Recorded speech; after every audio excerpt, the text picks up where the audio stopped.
नमस्कार। कार्यक्रम सफल इलममा यहाँलाई स्वागत छ।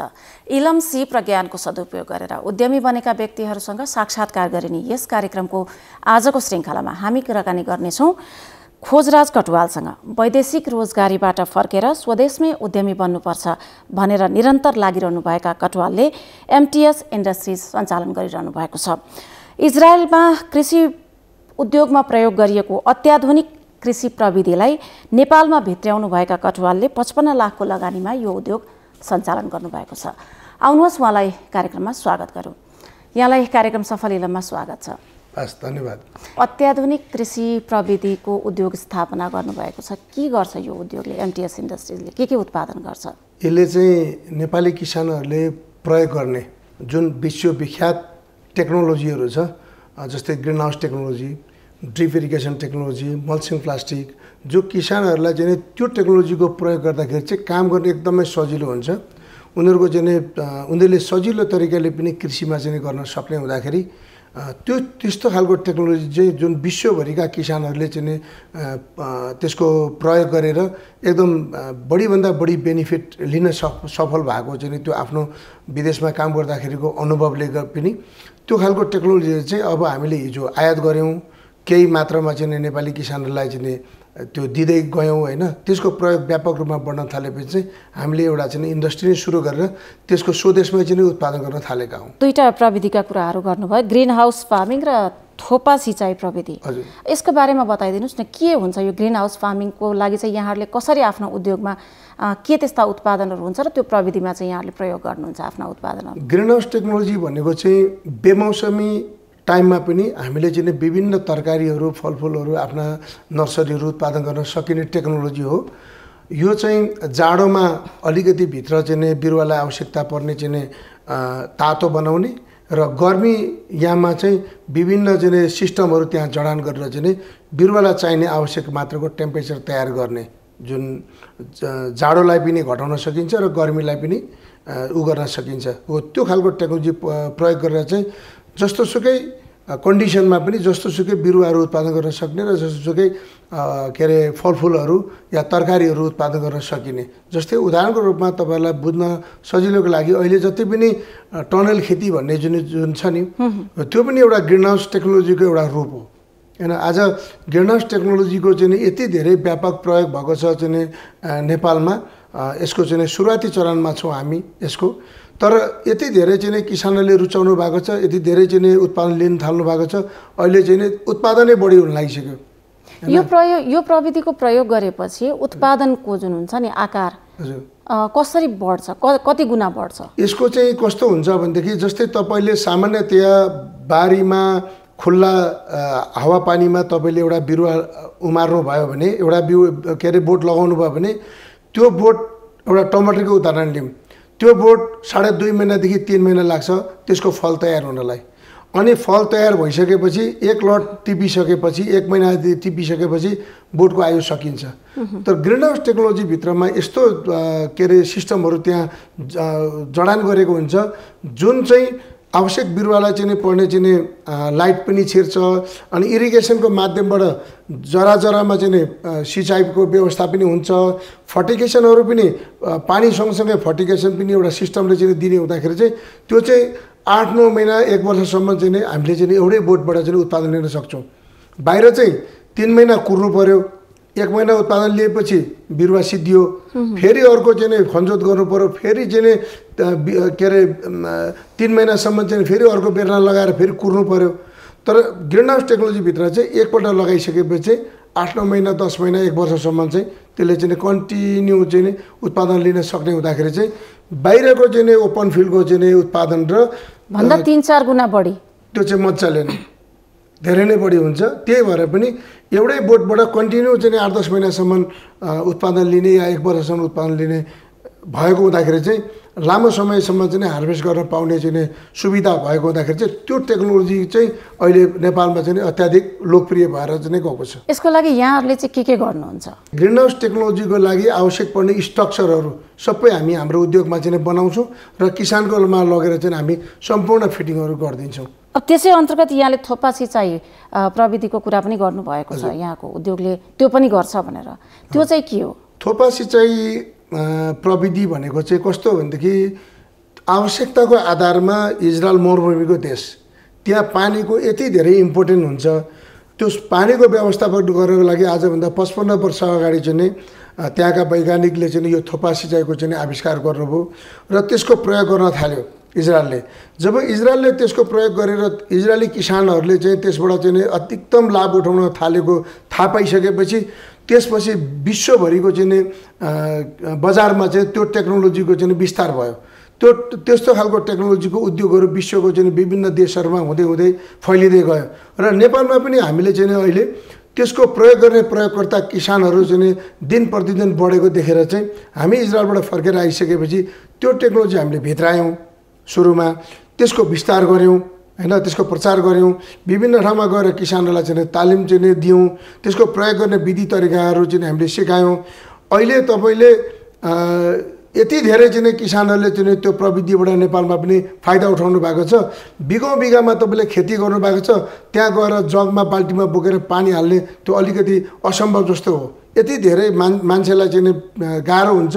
तर त्यो थोपा सिँचाइको चाहिँ प्रविधिको पाइप लगाएर तपाईँले एउटा चाहिँ भल्भ खोल्दाखेरि बिघौँ बिघा चाहिँ जमिनमा चाहिँ सिँचाइ एकैसाथ हुन्छ हैन। अहिले त हामीले अझ पनि त्यसलाई चाहिँ चेन्ज गरेर मोबाइलबाट या ल्यापटपबाट पनि त्यस्तो इरिगेसनहरू दिने सिस्टमहरू पनि हामीले चाहिँ डेभलप गरिसकेका छौँ हैन। डिजिटल सिस्टमबाट डिजिटल चाहिँ एकदम तपाईँ मनाङमा खेती गरिराख्नु भएको छ, कुनै कामले चाहिँ तपाईँ काठमाडौँ आउनुभयो, त्यहाँको चाहिँ टेम्परेचर चाहिँ हेरेर तपाईँले त्यो बिरुवालाई कति घन्टा कति मिनट कति चाहिँ के अरे थोपा या कति लिटर पानी दिने हो, कति चाहिँ मलखाद दिने हो, त्यो पनि हामी डिजिटल माध्यमबाट चाहिँ त्यस्तो खालको सेट गरिन्छ। त्यसमा त्यो तरिकाको चाहिँ सिस्टम चाहिँ अहिले हामीले चाहिँ विभिन्न ठाउँमा सफल परीक्षण पनि गरिसकेका छौँ। त्यो पनि हामीले चाहिँ त्यही इजरायलबाट चाहिँ सिकेको हो हैन।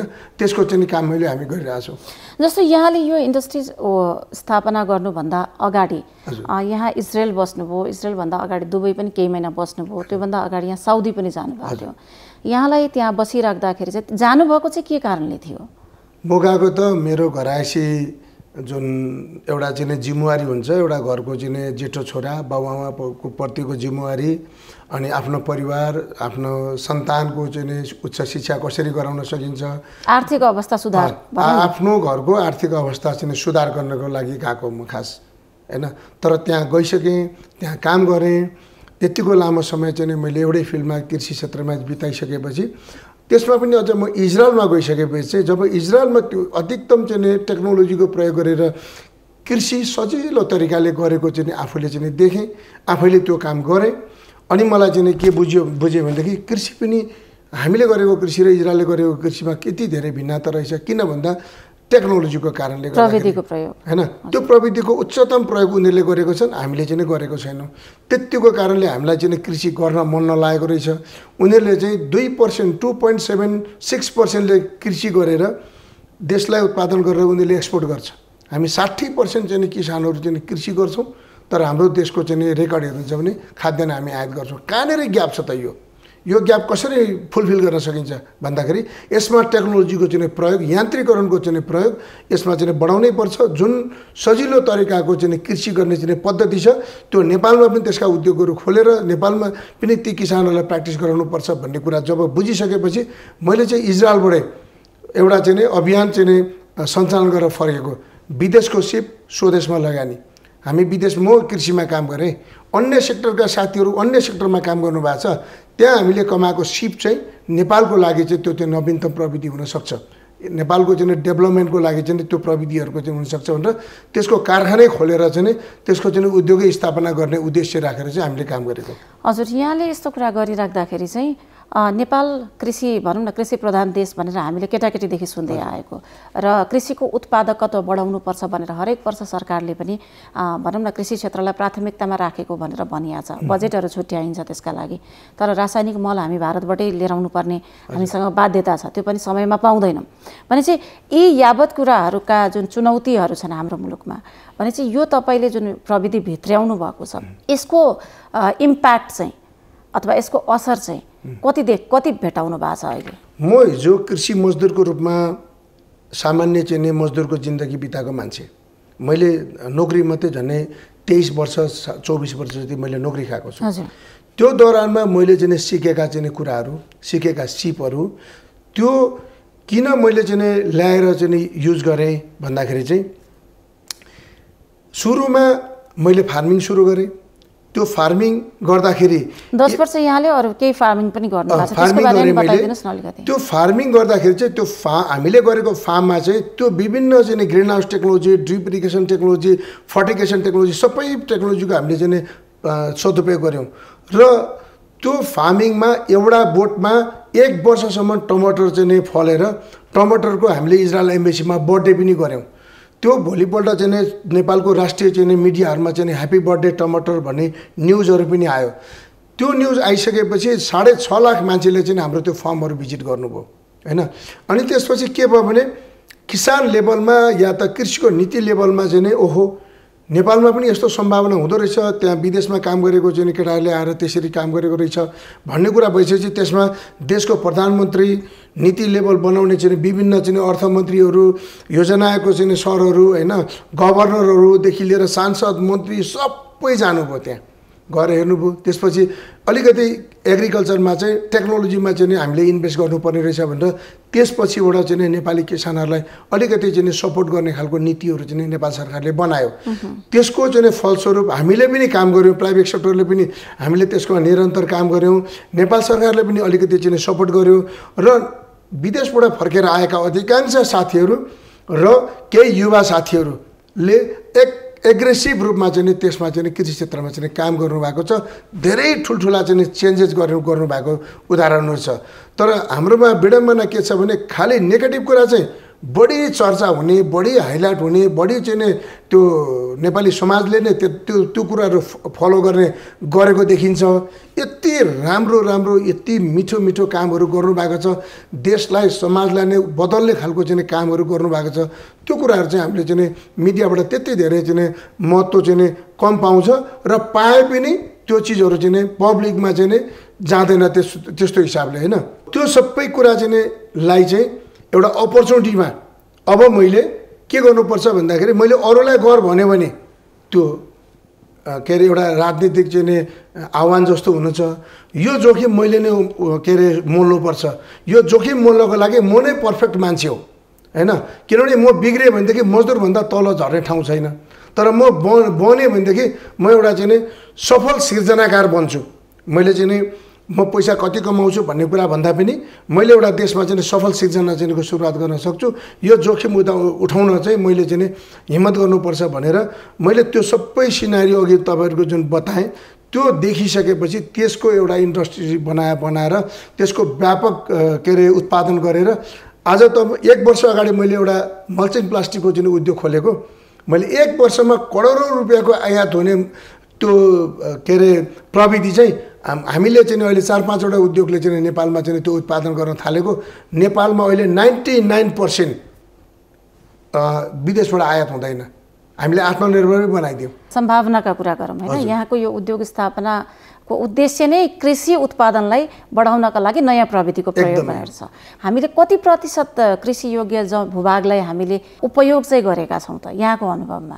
हामीले बिउ 20% उत्पादन गर्छौँ आफ्नो स्वदेशमा, 80% आयात गर्छौँ।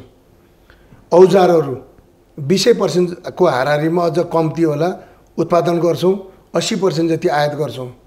प्रविधिको सेक्टरमा आज हामी 3 वर्ष अगाडिको तपाईँले आँकडा हेर्नुभयो भनेदेखि 80% आयात हुन्थ्यो, 20% पनि उत्पादन हुँदैन थियो।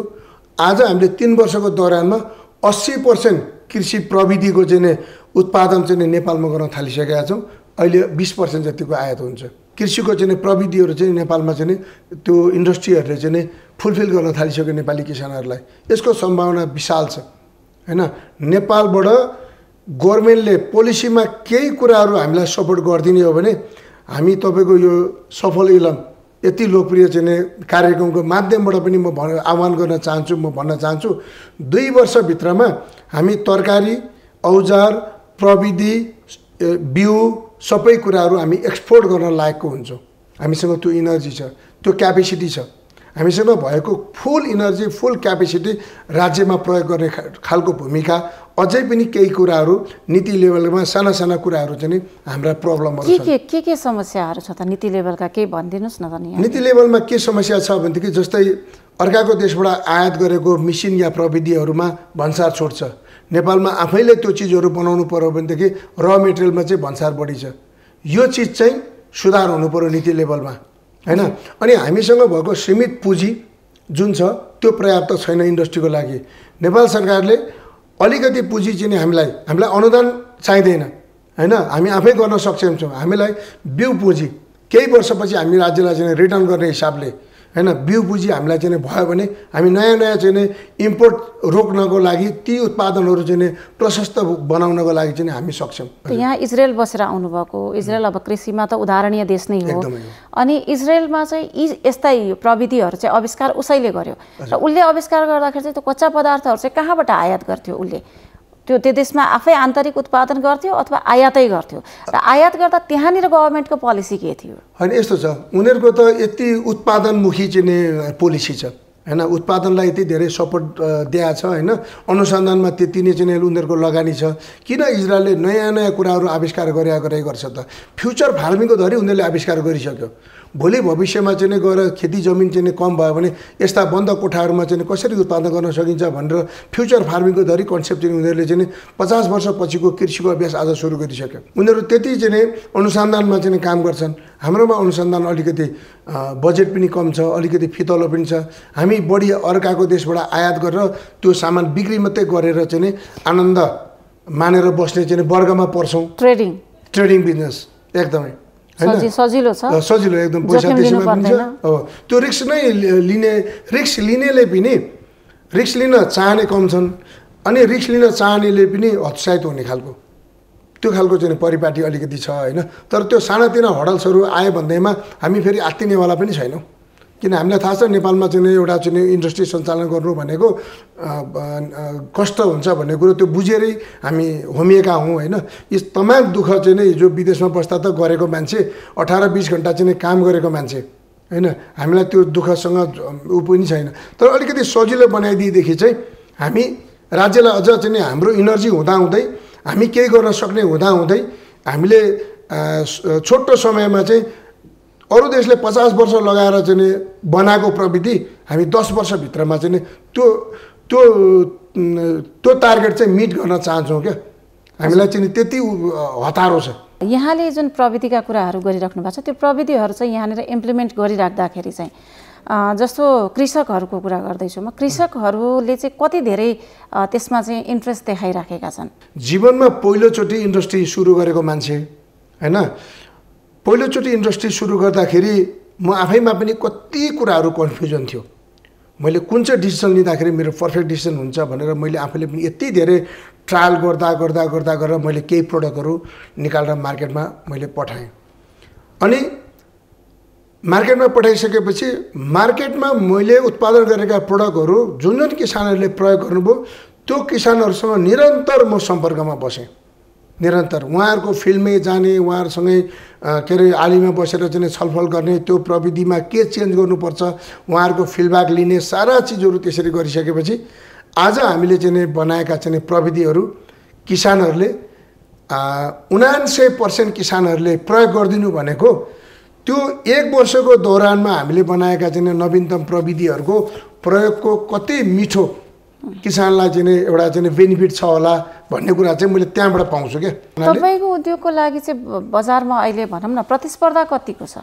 हामी आन्तरिक उत्पादनको प्रतिस्पर्धा एउटा छ, एउटा आयातसँग प्रतिस्पर्धा गर्नु परिरहेछ। सबभन्दा दुःखको कुरो चाहिँ हैन, यो आयातसँग प्रतिस्पर्धा गर्नलाई चाहिँ राज्यको नीतिले मात्रै हुँदो रहेछ, हाम्रो क्षमता क्यापेसिटीले चाहिँ नहुने रहेछ हैन। त्यसमा चाहिँ अब हामी कृषि मन्त्रालय अनि के अरे अर्थ मन्त्रालय, भन्सार विभागदेखि लिएर हरेक निकायसँग निरन्तर छलफल संवाद गरेर उहाँहरूलाई बुझाउने कोसिस गरिरहेछौँ। वैदेशिक रोजगारीमा गएका धेरै व्यक्तिहरू छन् जसले धेरै सिपहरू सिकेका छन् र देशमा भित्र्याउँछु भनेर सोच्ने त्यो किसिमको सोच चाहिँ अहिले आइराखेको छैन के। अब यहाँले चाहिँ भन्नुपर्दाखेरि यहाँको चाहिँ कुन चिजले यहाँलाई मोटिभेट गरेको थियो? 13 वर्ष इजरायल लगायतको देशहरूमा काम गरिसकेपछि त्यहाँ एउटा मान्छेमा पनि दोस्रो दर्जाको चाहिँ नि खालको व्यवहारहरू बेला बाउकामा चाहिँ नि अन्य देशका मान्छेहरूले पनि नेपाल भन्ने बित्तिकै त्यो हेप्ने होइन अलिकति यिनीहरू चाहिँ पोर कन्ट्रीको भनेर त्यस्तो खालको चाहिँ नि कुराले मलाई चाहिँ कता कता चाहिँ नि छुइरहेको कुरा थियो। अनि यो किन नभएको होला भन्दाखेरि चाहिँ हामीले आफ्नै देशको लागि चाहिँ केही नगरेको कारणले चाहिँ यो भएको हो होइन। म चाहिँ नेपाल फर्किन्छु, म फर्किँदाखेरि एउटा अभियानै लिएर म फर्किन्छु होइन। सबभन्दा पहिला त म मेरो छोराहरूलाई नै म विदेश जानबाट रोक्छु। मेरो छोराहरूलाई दुईवटा छोरा छन्, दुईवटा छोरालाई मैले रोक्न सकेँ भने म अरूलाई पनि रोक्न सक्छु भनेर मैले त्यो चाहिँ नि एउटा सपना बुनेर चाहिँ म फर्केँ। विदेशको सिप स्वदेशमा लगानी भनेर एउटा नारा घोषणा गरेर इजरायलबाट चाहिँ अहिले त्यस्ता युवाहरू कतिजना यहाँसँग आबद्ध छन्? मेरो एउटा इन्डस्ट्री चाहिँ एउटा यो गरिखाने कृषिमा म चाहिँ नि केही गर्छु, केही सम्भावना स्वदेशमा खोज्छु भन्नेको लागि एउटा चाहिँ नि स्कुल या त एउटा चाहिँ कलेज जस्तो हो। मेरोमा नयाँ नयाँ युवाहरू आउनुहुन्छ, उहाँहरूले टेक्निकल कुरा सिक्नुहुन्छ, उहाँहरूले बिजनेस सिक्नुहुन्छ मसँग र उहाँहरू 1 वर्ष 1.5 वर्षपछि आफ्नो जिल्ला फर्केर जानुहुन्छ र आफ्नै चाहिँ नि उहाँहरूले चाहिँ व्यापार चाहिँ सुरु गर्नुहुन्छ, टेक्नोलोजीको विस्तार गर्नुहुन्छ, त्यहाँको किसानहरूलाई सर्भिसहरू दिनुहुन्छ। मैले त्यो चाहिँ सयौँको सङ्ख्या बनाइसकेको छु। उहाँहरूले एकजनाले फेरि 10 जनालाई रोजगारी चाहिँ दिनुहुन्छ, त्यो सङ्ख्या जोड्नुहुन्छ, त्यो हजारौँको सङ्ख्यामा पुग्छ। मसँग अहिले पनि हुनुहुन्छ 72-73 जना मान्छेहरू अहिले पनि प्रत्यक्ष रोजगारी राख्नु भएको छ। त्यो चाहिँ आउने क्रम भइरहेछ। अनि उहाँहरू चाहिँ फेरि सिक्नुहुन्छ, फेरि फर्केर जानुहुन्छ, फेरि चाहिँ उहाँ आफै चाहिँ मालिक बन्नुहुन्छ।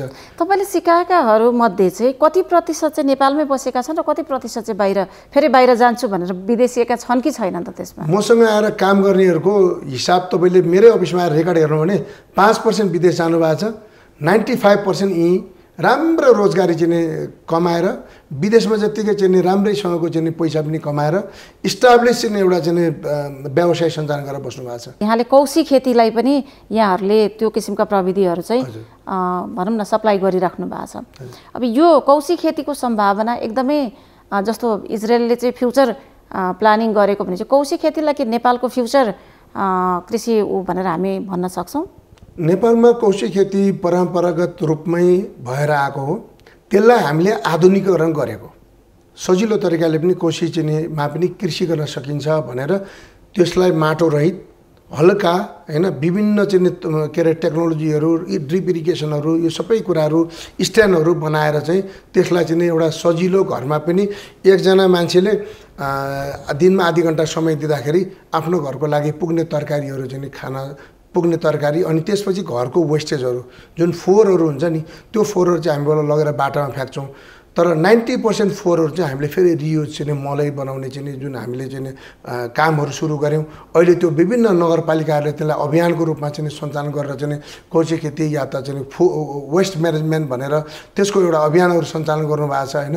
त्यसको एउटा सुरुवातकर्ताको रूपमा चाहिँ हामीले चाहिँ केही भूमिकाहरू चाहिँ खेलेको। आज त्यो सबै कुरा चाहिँ गरिराख्दाखेरि चाहिँ त्यसको विभिन्न ठाउँमा आवश्यकता परेको ठाउँमा म काठमाडौँ भ्यालीदेखि लिएर पोखरा, चितवन, वीरगञ्ज, धरान अनेक सहरमा गएर म आफैले चाहिँ यसको चाहिँ कयौँ महिना लगाएर चाहिँ यसको तालिमहरू पनि सञ्चालन गरेको छु हैन। यसको सिप, यसको प्रविधिहरू पनि मैले सिकाएको छु। त्यसकारणले गर्दाखेरि यो चाहिँ एउटा हाम्रो जमिन टुक्रा टुक्रा भएर कमर्सियल फार्मिङमा एकदम अब भविष्यको 50 वर्षपछि चाहिँ नेपालको कमर्सियल फार्मिङ गर्नै अप्ठ्यारो हुने कन्डिसनको चाहिँ जग्गा टुक्रिँदै गरेको अवस्थालाई चाहिँ हेर्ने हो भनेदेखि चाहिँ अब यो सेक्टर चाहिँ हामीले छुटाउनु हुँदैन। किनभने अहिले हाम्रो लागि मात्रै हेर्ने होइन, हामीले 150 वर्षको चाहिँ फार्मिङको चाहिँ योजना बनाउने हो भनेदेखि चाहिँ अब यो कौशी हाइड्रोफोनिक सिस्टमहरू यो चिजहरू चाहिँ हाम्रो जग्गा टुक्रिने कारणले पनि यसलाई जोगाउन चाहिँ यसलाई प्रबन्धन गर्न चाहिँ जरुरी देख्छु म चाहिँ। प्रविधिको कुरा हामीले गरिराख्दाखेरि यो प्रविधि कति किसानहरूले अफोर्ड गर्नका लागि चाहिँ कतिको कस्टली छ, कतिको सहज तरिकाले उनीहरूले यसलाई चाहिँ लिन सक्छन् पैसाको हिसाबले चाहिँ? हामीले बनाएको एउटा मल्चिङ प्लास्टिक छ, लगभग चाहिँ त्यो 1 रोपनीमा चाहिँ युज हुन्छ एउटा रोलले। 1 रोपनी पुग नपुग 1 रोपनीमा चाहिँ युज हुन्छ होइन। त्यो 1 रोपनीमा 1 वर्षसम्म त्यो झार नगोड्नु पर्ने सिस्टम हो त्यो। अनि त्यो बिरुवाको लागि चाहिँ चिस्या मेन्टेन गर्छ होइन। र चाहिँ हालेको चाहिँ किसानले हालेको चाहिँ मल खाद्य तत्त्वहरू जति अरू केहीले चाहिँ उडेर जाँदैन, त्यही हुन्छ, बिरुवाले मात्रै पाउँछ। त्यति धेरै चाहिँ संस्कृति चाहिँ गर्ने त्यति धेरै लोकप्रिय टेक्नोलोजीको जम्मा 4000 देखि 4500 रुपियाँ पर्छ। 1 वर्षसम्म युज गर्नुहुन्छ उहाँले। त्यसलाई चाहिँ नि प्रति रोपनी प्रति महिना हिसाब गर्नुदेखि त्यो केही रुपियाँमा आउँछ। थोपा सिँचाइको लागि थोपा सिँचाइ पनि भन्छु म। 1 रोपनी एरियामा थोपा सिँचाइ गऱ्यो भनेदेखि उसले 10 रोपनी या 15 रोपनी 20 रोपनी गऱ्यो भने पहाड र तराईमा अलिकति त्यो कालाकोलीले गर्दाखेरि फरक पर्छ। 20 देखि 25 हजार रुपियाँ खर्च गर्यो भनेदेखि 1 रोपनीमा थोपा सिँचाइ मजाले हुन्छ हैन। त्यो थोपा सिँचाइ चाहिँ एकपल्ट युज गरेपछि त्यो राम्रो युज गर्यो भने 5-7 वर्ष 8-10 वर्षसम्म त्यो कन्टिन्यू चल्छ।